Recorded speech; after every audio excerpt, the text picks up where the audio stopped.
ஸ்ரீமதே ராமானுஜாய நமஹ. நம்ம அயோத்தியால பார்க்க வேண்டிய இன்னொரு இடம் கனக் பவன். இது ஒரு அழகிய மாளிகை, நல்ல பெருசா இருக்கும். பிக் பேலஸ் இது.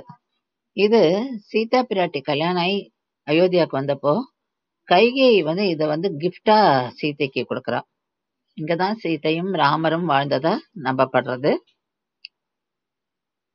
இந்த இடம் பிற்காலத்துல சிதிலம் அடையிறது.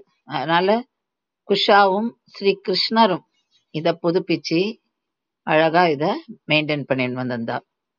அப்புறம் இன்னும் பல வருஷங்கள் போக போக இது இன்னும் சிதிலம் அடையறதுனால கிங் விக்ரமாதித்யா இந்த இடத்தோட புனிதத்தை உணர்ந்து இந்த இடத்த சேவ் பண்றார். நல்லா ப்ரொடெக்ட் பண்ணி நல்லா மெயின்டைன் பண்ணிட்டு இருக்கார்.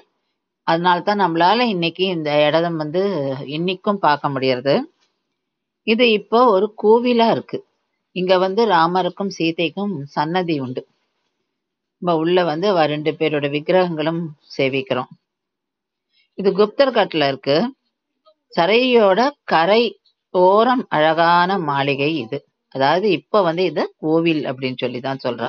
ராமா சீதா மந்திர் அப்படின்னு சொல்றா. ஸ்ரீமதே ராமானுஜாய நமஹ.